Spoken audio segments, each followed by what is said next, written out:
ચેલેન્જનો ગરમાવો ગાંધીનગર વિધાનસભા પહોંચ્યો। ગુજરાતના રાજકારણમાં મોરબીના ધારાસભ્ય અને વિસાવદરના નવીન ધારાસભ્ય વચ્ચે ચેલેન્જની ગેમ વિધાનસભાએ પહોંચી છે। મોરબીના ધારાસભ્ય કાંતિભાઈ અમૃતિયા દ્વારા જે ચેલેન્જ આપવામાં આવી હતી તેના સંદર્ભે આજરોજ ગાંધીનગર વિધાનસભા ખાતે કાંતિભાઈ અમૃતિયાના સમર્થકો ઢોલ નગારા સાથે મોટી સંખ્યામાં ઉપસ્થિત થયા હતા। મહેસાણા સહિત સમગ્ર ગુજરાતમાંથી ન્યૂ મિશન ઇન્ડિયાના સમર્થકો વિધાનસભા આવી પહોંચ્યા હતા। હવે જોવાનું એ રહ્યું કે ગોપાલ ઇટાલિયા જે ચેલેન્જ સ્વીકારી હતી તેના સંદર્ભે આજે વિધાનસભાએ આવે છે કે નથી આવતા અને રાજીનામું કોણ આપે છે કે નથી આપતા તે જોવાનું રહ્યું। રમીલા ભાવસાર, મહેસાણા।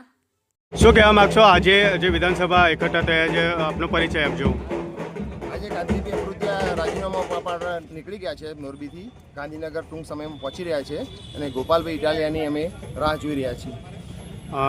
શું માહોલ છે અને કેવું સમર્થન લોકોનો જે ઉત્સાહ છે, શું કહેવા માગશો? અમારું સમર્થન દેખાઈ આવે છે, બરાબર છે। અમારા મોરબીથી બી બધા આપણા સાથે નીકળી ગયા છીએ।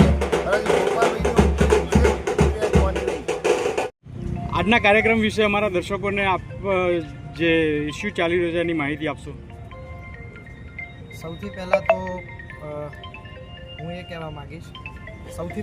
એ કહેવા માગીશ કે ગોપાલભાઈ ઇટાલિયાએ જે ચેલેન્જ આપી હતી અને આપ સૌ જાણીએ છીએ કે વરસાદની સિઝનમાં જેમ દેડકાઓ બહાર આવે એવી જ રીતે ખોટો બફાટ કરવા, સ્ટંટબાજી કરવા, ખોટી શોબાજી કરવા માટે ગોપાલભાઈ ઇટાલિયા માર્કેટમાં આવ્યા છે અને સાવેણું લાંબુ ટાઈમ ચાલવાનું નથી।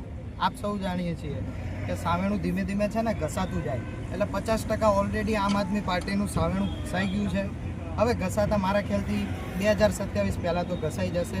પ્લસ જે ગોપાલભાઈ ઇટાલિયા બે ફાર્મ જેમ આવે એમ બોલે છે, કોઈ મર્યાદા નહીં, કોઈ ડિસિપ્લિન નહીં બોલવામાં, કે રાજ્યના દેશના માનનીય વડાપ્રધાન શ્રીના માતૃશ્રી હીરાબા વિશે પણ તેઓ બફાટ કરેલા, જેમ આવે એમ આદેધડ આ રાજ્યના મુખ્યમંત્રી શ્રી ભૂપેન્દ્રભાઈ પટેલ એમના વિશે પણ આડેધડ બોલે છે, ગૃહમંત્રી હર્ષભાઈ સંઘવી સાહેબ વિશે પણ એમનેમ બોલે છે, CR પાટીલ સાહેબ વિશે પણ એમનેમ બોલે છે।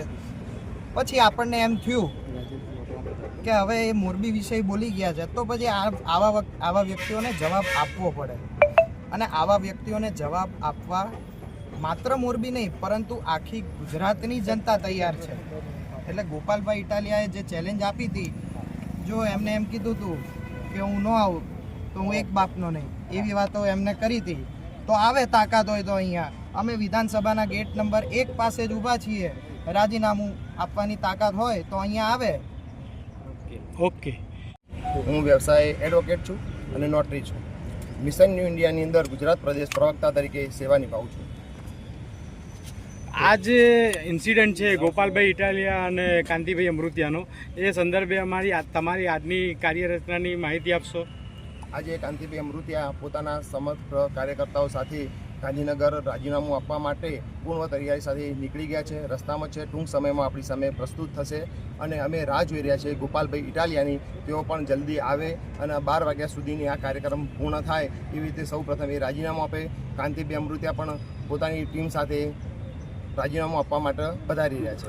એટલે ગોપાલ રાજીનામું નહીં આપે તો ગોપાલભાઈ રાજીનામું ના આપે તો કઈ રીતે કઈ વસ્તુ જ બની શકે? ગોપાલભાઈએ બી એવું કીધું છે કે બરાબર છે કે ચેલેન્જ આપી છે ને, લોકોનો મત જાણવો છે ને, લોકો માટે કોણે સેવા કરીએ, લોકોનો મત જાણવો હોય તો સામે રાજીનામું અપાય તો જ આગળની પ્રક્રિયા શરૂ થાય। લાગે ગોપાલભાઈ રાજીનામું આપશે? ગોપાલભાઈ જે રીતે વાતચીત કરે છે, જે રીતે બોલે છે, જે રીતે રીલ બનાવે છે, જે રીતે ચેલેન્જ ફેંકે છે, એ રીતે એમને આવવું જોઈએ। આવશે નહીં આવે એવું ના કહી શકું તમને। આગળની રણનીતિ શું હશે આપની? આગળની રણનીતિ અમારી બહુ ક્લિયર છે। અમારા જે કાંતિભાઈ અમૃતિયા તો બહુ જૂના સંઘના કાર્યકર્તા છે અને એમને ફરીથી બહુમતીથી અમે એમને ફરીથી એમની જગ્યા પર એમને પુનઃ સ્થાપિત કરીશું, બરાબર? એમાં કોઈ શંકાના સ્થાન નથી। સમગ્ર મોરબીની જનતા એમની સાથે જ છે। ટૂંક સમયમાં તમને એમનો માહોલ બી દેખાશે। અમે 10 વાગ્યા પહેલાંના અહીં આવી ચૂક્યા છીએ, અમારા કાર્યકર્તાઓની સમગ્ર ટીમ સાથે હાજર છીએ। અમે પૂરા મોરબી સિવાય ઉત્તર ગુજરાત, મહેસાણા એવા અલગ અલગ બધે જગ્યા પરથી હાજર રહ્યા છીએ અને બીજી ટીમ બી અમારી આવી રહી છે। બાકી તમે જુઓ તો અમારા સિવાય અહીં તમને બીજું કોઈ દેખાતું હોય તો જરા અમારી નજરમાં લાવજો। ઓકે જીતો નતો યાર બેનો આજીવનમાંથી નીકળી અને ચાલુ ધારાસભ્ય અને 28 વર્ષ પછી પણ હજુ પણ કાંતિભાઈ અમૃતિયાના સમર્થનને જોઈ શકાય છે કે મોટી સંખ્યામાં સમર્થન છે અને ગોપાલ ઇટાલિયા અને તેમની પાર્ટી જે છે એ હવે એમના શબ્દો અલગ આવી રહ્યા છે. હું ગોપાલભાઈની રાહ જોઉં છું 12:15 વાગ્યા સુધી પછી હું તમારા પ્રેસમાં વાત કરીશ. કાંતિભાઈ પાર્ટી સાથે કોઈ ચર્ચા થઈ છે? પાર્ટી સાથે મારો વ્યક્તિનો ઓકે